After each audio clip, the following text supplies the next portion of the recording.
আসসালামু আলাইকুম। আশা করি সবাই ভালো আছো। তো আজকে আমরা আগের ক্লাসে আমরা দেখেছি পাইথনের বিভিন্ন কনসেপ্টগুলো। তো আজকে আরেকটু সামনের দিকে আগাবো। আমাদের আজকের ক্লাসে আমরা দেখব হচ্ছে কিভাবে আমরা বারবার যে কাজগুলো করতে হয় সেগুলো অটোমেট করতে পারি, কাজগুলোর কোডের সংখ্যা কমে দিতে পারি। তো আজকে আমরা ক্লাস শুরু করি। আজকে আমাদের ক্লাসের বিষয় হচ্ছে লুপ। লুপ জিনিসটা কি, আসলে এই জিনিসটা আমরা দেখব। তা আমাদের আজকে আমরা কি কি শিখব। তো প্রথমে হচ্ছে লুপ কি, লুপ জিনিসটা কি এটা দেখব। লুপের প্রকারভেদ, কত কত ধরনের লুপ হয় এগুলো দেখব। লুপের সিনট্যাক্স, আমরা কিভাবে লুপের কোডগুলো লিখতে পারি সেগুলো দেখব। ফর লুপ, ওয়াইল লুপ, দুই ধরনের লুপ হয়, এই সিনট্যাক্সগুলো দেখব। তারপর আমরা দেখব কিভাবে আমাদের বারবার লেখা কোডগুলো অটোমেট করে ছোট করতে পারি। তারপরে আমরা ছোট্ট একটা প্রজেক্ট করব। এখন আসি লুপ। লুপ জিনিসটা আসলে কি? তো লুপ মানে হচ্ছে একটা চক্র, যেটা বারবার কোনো কাজ করতে থাকবে প্রয়োজন অনুযায়ী। তো লুপ প্রয়োজন অনুযায়ী আমরা ব্যবহার করতে পারি। তো লুপ কেন ব্যবহার করব? লুপ ব্যবহার করব যখন আমাদের কোনো কাজ বারবার বারবার করতে হচ্ছে, একটাই কোড বারবার লিখতে হচ্ছে, তখন সেটা আমরা বারবার কোড লিখব না, ওইটাকে লুপের মধ্যে ইউজ করলে ওটা ছোট হয়ে যাবে কোডটা। তো আমরা এখানে কিছু বাংলায় ডেসক্রিপশন দিয়েছি। যখন একই কাজ বারবার করার প্রয়োজন হয় তখন প্রোগ্রামিংয়ে এই লুপ ব্যবহার করা হয়। এখন একটা উদাহরণ হচ্ছে, যেমন ঘড়ি বারবার ঘুরে, একটা ঘড়ি বারবার ঘুরতে থাকে, এটা একটা লুপের উদাহরণ।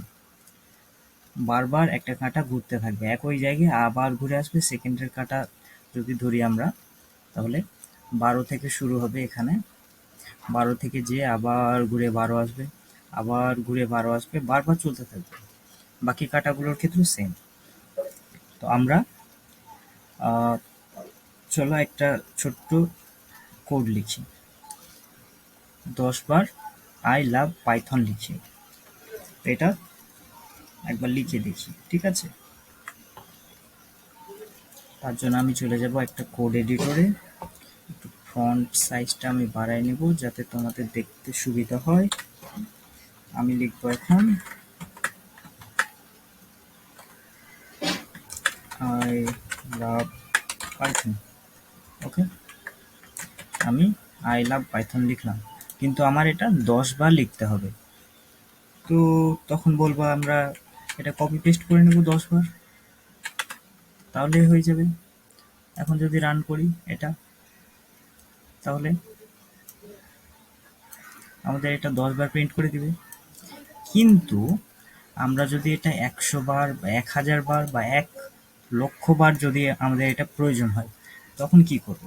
তখনও কি আমরা সেই কপি পেস্ট করব?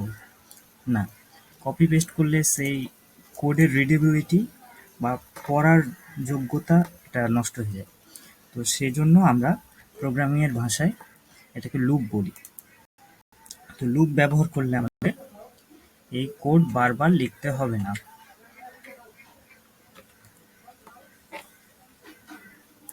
আমরা দেখলাম ম্যানুয়ালি করতে গেলে এতগুলো লাইন লিখতে হয়, আমরা এরপরে দেখব অটোমেটিক।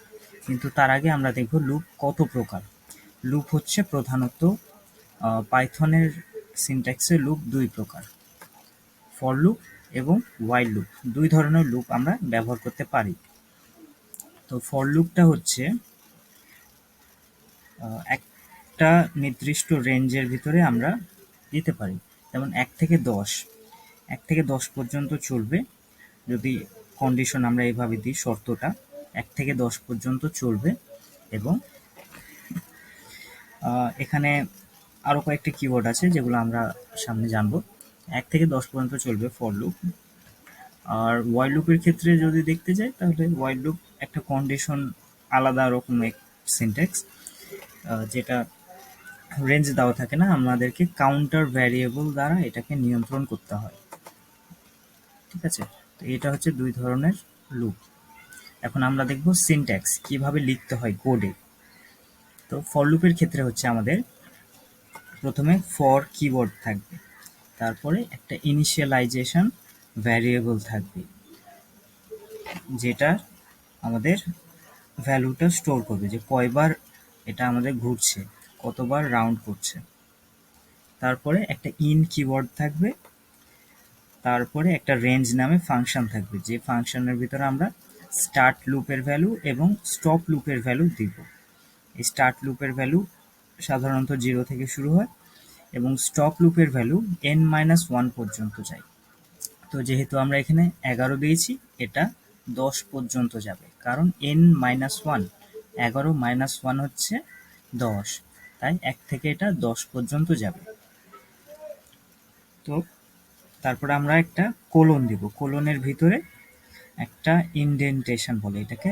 একটা ট্যাব দিলে যে পরিমাণ জায়গা নেয় এটা হচ্ছে 1 ট্যাব জায়গা, আর পাইথনের ভাষায় এটা ইনডেন্টেশন। তো ইনডেন্টের ভিতরে লেখা মানে হচ্ছে ফর লুপের ভিতরে এই কাজগুলো হবে। তো ইনডেন্টের ভিতরে আমরা কি লিখেছি, print hello world. Hello world এটা আমাদের কাজ করবে।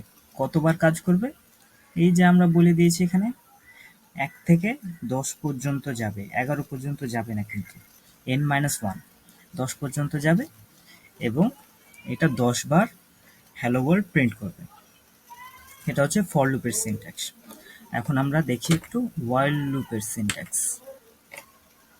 তো ওয়াইল লুপ হচ্ছে এই রকম, যে প্রথমে একটা ওয়াইল কিওয়ার্ডটা থাকবে, তারপরে আমাদের একটা কন্ডিশন থাকবে। কন্ডিশনে যদি ট্রু হয়, যতক্ষণ ট্রু হতে থাকবে ততক্ষণ লুপের ভিতরে আমাদের এটা চলতে থাকবে, যতক্ষণ ট্রু থাকবে ততক্ষণ চলতে থাকবে। তো যেহেতু এখানে আমরা দেখছি যে 1 = 1, অর্থাৎ এটা সব সময় ট্রু থাকবে, তাই এটা একটা ইনফিনিটি ওয়াইল লুপ বলে এটাকে। এটা সব সময় চলতে থাকবে। যেমন আমাদের অসংজ্ঞায়িত সংখ্যা থাকে, এরকম এটাকে অসংজ্ঞায়িত লুপে চলে যাবে। তখন বারবার বারবার এটা চলতে থাকবে যতক্ষণ না আমরা এটা ম্যানুয়ালি স্টপ করছি। তো আমাদের বারবার বারবার কি চলবে, এখানে এখানে যে কোডটা আমরা দিব এই ইনডেন্ট ব্লকের ভিতরে, ওয়াইল ব্লকের ভিতরে যে কোডটা থাকবে এটা বারবার বারবার চলতে থাকবে। তো আমাদের এখানে একটা প্রিন্ট স্টেটমেন্ট দেওয়া আছে, যেটা তোমরা চালিয়ে দেখতে পারো, এটা বারবার চলতে থাকবে। এই প্রিন্ট স্টেটমেন্টটা প্রিন্ট করতে থাকবে। এরপর আমরা দেখব নেস্টেড লুপ। এখন লুপ তো জানলাম, নেস্টেড লুপটা কি আবার? তো নেস্টেড লুপ হচ্ছে কোনো লুপের ভিতরে আরেকটা লুপ, যেমন আমাদের ইফ এলসের ভিতরে নেস্টেড ইফ এলস থাকে, সেই রকম লুপের ভিতরে আরেকটা লুপ। এইভাবে এটাকে নেস্টেড লুপ বলে। তো প্রোগ্রামের প্রয়োজনে যখন একটি লুপের ভিতরে আরও একটি লুপ চালানো হয়, সেটি হচ্ছে নেস্টেড লুপ। তো নেস্টেড লুপের ভিতরে আমরা ফরের ভিতরে ফর চালাতে পারি, ফরের ভিতরে ওয়াইল চালাতে পারি, ওয়াইলের ভিতরে ফর চালাতে পারি, বিভিন্ন রকম মিক্সচার করতে পারি আমরা এখানে। তো নেস্টেড লুপ হচ্ছে এইভাবে চলতে থাকবে, একটা লুপের ভিতরে আরেকটা লুপ, তার ভিতরে আরেকটা লুপ, আমাদের প্রয়োজন অনুযায়ী এখানে যত প্রয়োজন একটার ভিতরে আরেকটার ভিতরে করতে পারি লুপ। তো একটা আমরা ফর লুপের নেস্টেড লুপের এক্সাম্পল দেখি। তো প্রথমে আমাদের একটা আছে বাইরের যে লুপটা, আমরা এটাকে ধরি আউটার লুপ, এবং ভিতরে যেটা আছে এটাকে ধরি আমরা ইনার লুপ। তো ইনার লুপ এবং আউটার লুপ ধরে যদি আমরা এটাকে মেলাতে যাই, তাহলে এটা কিভাবে কাজ করে দেখো। প্রথমে বাইরের লুপ, বাইরের আউটার লুপ রেঞ্জ 2, অর্থাৎ এটা 0 থেকে n-1 অর্থাৎ 1 পর্যন্ত, অর্থাৎ 2 বার চলবে। এখানে 2 দেওয়া আছে, অর্থাৎ এটা 2 বার চলবে। তো 2 বার কি করবে, 2 বার ভিতরে আসবে, আয়ের ভ্যালুটা প্রিন্ট করবে। এখানে আয়ের ভ্যালু হচ্ছে রেঞ্জ, রেঞ্জ ফাংশন থেকে যেটা রিটার্ন করবে ওটা আয়ের ভ্যালুতে স্টোর হবে। তো আয়ের ভ্যালুতে এখন কি স্টোর হবে, আয়ের ভ্যালুতে এই নাম্বারটা স্টোর হবে, প্রথমে 0 স্টোর হবে, তারপর 1 স্টোর হবে, কিন্তু 2 পর্যন্ত আর যাবে না, n-1, খেয়াল রাখো n-1 পর্যন্ত যাবে, 2 পর্যন্ত আর যাবে না।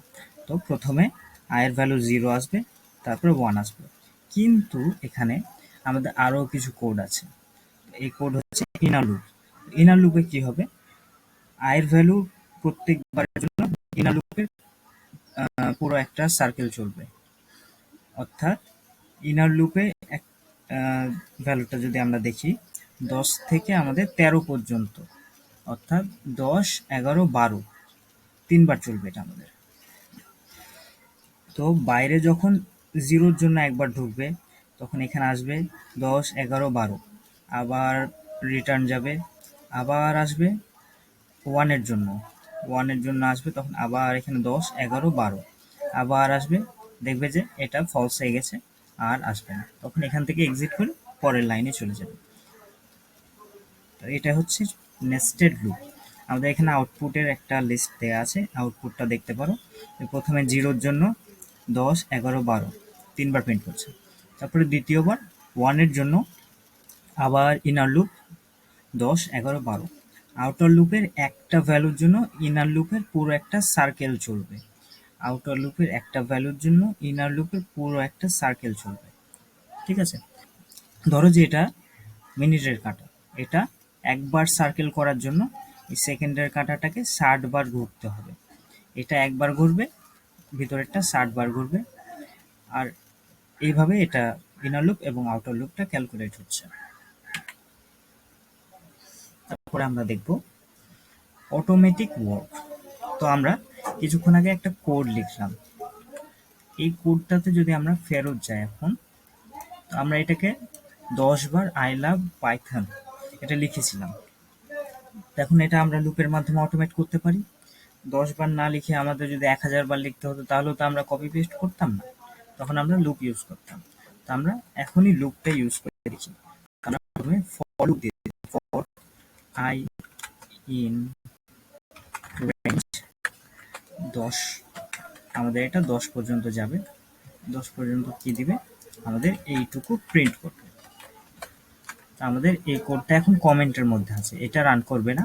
এখন এই লুপটা যদি আমরা রান করি, এই কোডটা রান করলে আমাদেরকে বলবে হচ্ছে আমাদেরকে 10 বার আই লাভ পাইথন প্রিন্ট করে দিয়েছে। কিন্তু যদি আমাদের 10 বার না প্রয়োজন হতো, তখন আমরা কি করতাম, আমরা এটা প্রথমে 10-এর বদলে যদি 100 বার প্রয়োজন হতো, তখন ম্যানুয়াল ওয়ার্কের ক্ষেত্রে আমাদের 100 বার কপি পেস্ট করতে হতো। কিন্তু আমাদের লুপের ক্ষেত্রে এটা করতে হবে না, এটা আমাদের সুবিধা। আমরা জাস্ট 100 লিখব, আর এখানে আমাদের 100 বার আই লাভ পাইথন প্রিন্ট হয়ে যাবে। ওকে, আমাদের 100 বার এখানে প্রিন্ট হয়ে গেছে। তো এটাই হচ্ছে ম্যানুয়াল ওয়ার্ক এবং অটোমেটিক ওয়ার্কের মধ্যে পার্থক্য। আমরা আবার আমাদের স্লাইডে ফিরে যাই।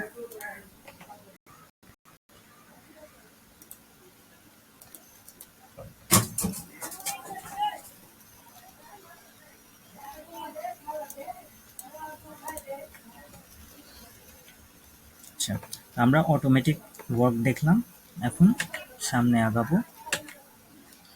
এখন আমাদের একটা প্রজেক্ট, আমরা একটা প্রজেক্ট করব। কি করব, আমরা একটা ত্রিভুজের প্যাটার্ন তৈরি করব লুপ ব্যবহার করে। তো প্যাটার্নটা কি রকম হবে, ঠিক এই রকম হবে। আমরা প্রথমে এইভাবে একটা প্যাটার্ন তৈরি করার চেষ্টা করব। তো এখানে আমাদের প্রথমে 1 থাকবে, দ্বিতীয় লাইনে 1, 2 থাকবে, তৃতীয় লাইনে 1, 2, 3 থাকবে, তারপর 1, 2, 3, 4, 1, 2, 3, 4, 5, এইভাবে একটা ত্রিভুজের মতো প্যাটার্ন তৈরি করব। তো এর জন্য আমরা লুপ ইউজ করব। তো আমরা চলো প্রথমে আমরা কোডটা করি।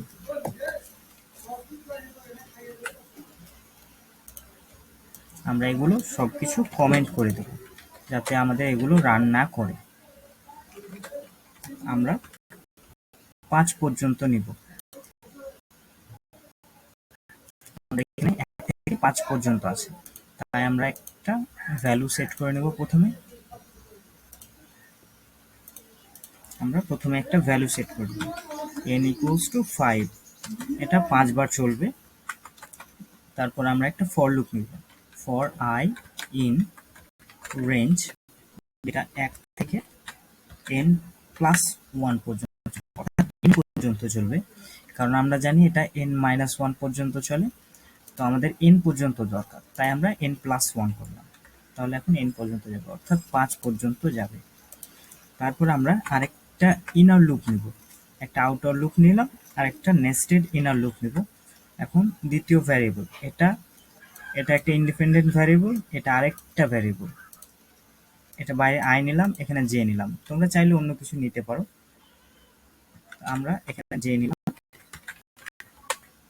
একটা ইনার লুপ নিলাম, এটা ইনার ফর লুপ, এখানে আমরা দিব i প্লাস 1, এটা i প্লাস 1 পর্যন্ত যাবে। তারপরে কি করবে, প্রিন্ট করবে। কি প্রিন্ট করবে, j এর মান প্রিন্ট করবে, j এর মান। তারপরে আমরা আরেকটা প্যাটার্ন দিব, প্যারামিটার, এটা হচ্ছে n, অর্থাৎ n এর পর একটা স্পেস দিবে। তারপর এক লাইন যখন প্রিন্ট করা হয়ে যাবে, তখন আমাদের একটা নিউ লাইন ক্যারেক্টার দিবে, যার জন্য আমরা একটা প্রিন্ট লিখলাম। ঠিক আছে, আমরা এইভাবে একটা ত্রিভুজের প্যাটার্ন তৈরি করতে পারি। তো প্যাটার্নটা যদি লক্ষ্য করো, উপর থেকে নিচ পর্যন্ত 5 বার 1 আছে এবং এদিকে 1 থেকে 5 পর্যন্ত আছে। আমরা যদি এটা রান করি, এখন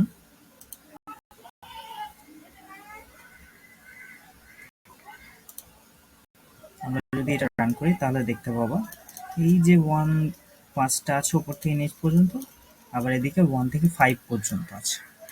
এইভাবে আমরা একটা ত্রিভুজের প্যাটার্ন তৈরি করতে পারি। প্যাটার্নটা আসলে কিভাবে কাজ করে, চলো দেখি কিভাবে কোডটা বুঝি আমি। তো n এর ভ্যালু আমরা 5 দিয়েছি, তার জন্য 5 বার এটা চলেছে, 1 2 3 4 5, 5 বার চলেছে। এবং এখানে দ্বিতীয় লুপে, প্রথম লুপের জন্য একটা করে লাইন প্রিন্ট করেছে, আর ইনার লুপগুলোর জন্য ভিতরের ক্যারেক্টারগুলো প্রিন্ট করেছে, ভিতরের লাইনটা। যেমন আউটার লুপ হচ্ছে 1 2 3 4 5 লাইন, আর ইনার লুপের জন্য 1 2 1 2 3 1 2 3 4 এগুলো প্রিন্ট করেছি ইনার লুপের জন্য। আর নর্মালি আমরা যদি প্রিন্ট লিখি তাহলে এটা আলাদা আলাদা লাইনে চলে যেত, কিন্তু আমরা এটাকে এক লাইনে রাখার জন্য করার পর একটা এন্ড লাইন থাকে, ওটা আমরা নতুন লাইনে না যে ওকে বলেছি একটা স্পেস দিবা, এখানে এটাকে একটা স্পেস দিয়ে জয়েন করে দিবা, দিয়ে একটা লাইন তৈরি করবা। আবার আমাদের তো দ্বিতীয় লাইন দরকার, কিন্তু যদি এখানে থেকে যায় তাহলে তো এক লাইনে সব প্রিন্ট করে দিব, কিন্তু আমাদের আরেকটা নতুন লাইন ক্যারেক্টার দরকার, ওই জন্য আমরা আউটার লুপে একটা এমটি প্রিন্ট দিয়েছি, যার ফলে আমাদের এই লাইনগুলো ব্রেক করে আলাদা আলাদা লাইন হয়ে গেছে। এখন তোমরা চাইলে এটা একটা স্ক্রিনশট নিয়ে কোডটা লিখে ট্রাই করে ফেলো।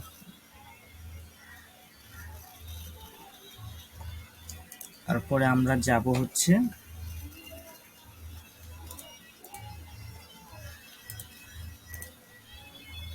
আমাদের কোডটা কিন্তু স্লাইডেই আছে, সেম কোড।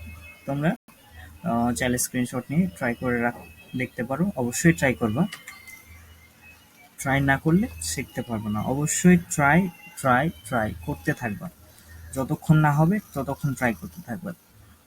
একবার দেখে নিবা, তারপরে কোড লিখবা, দেখবা যে কোথাও এরর আসছে কিনা, কোথাও বানান ভুল করেছো কিনা দেখবা, আবার ট্রাই করবা, আবার ভুল টুল হবে, আবার কোডটা দেখবা, আবার ট্রাই করবা। কিন্তু ভুলেও মুখস্থ করবা না, এটা মুখস্থ করার বিষয় না, এটা যত প্র্যাকটিস করবা তত মনে থাকবে। তা আমরা প্র্যাকটিস বেশি করব, কিন্তু মুখস্থ করব না কোড। তো এই ছিল আজকের আমাদের ক্লাস। তো আজকের আমাদের ক্লাস নিয়ে যদি কারো কোনো প্রশ্ন থাকে করতে পারো, অবশ্যই প্রশ্ন করবা, যত বেশি প্রশ্ন করবা তত বেশি তোমাদের মনের সমস্যাগুলো মনে যত ধরনের প্রশ্ন আছে সবগুলো ক্লিয়ার হবে। যে কোনো ধরনের প্রশ্ন অবশ্যই করতে পারো। ওকে, তো আশা করছি কারোর কোনো প্রশ্ন নাই। তো তাহলে আজকের ক্লাস আমরা এই পর্যন্তই রাখি, এবং অবশ্যই তোমরা এই কোডটা প্র্যাকটিস করবা, বারবার প্র্যাকটিস করবা, এবং বিভিন্ন লুপগুলো প্র্যাকটিস করবা, এবং লুপ নিয়ে আমরা আরও সামনে দেখব।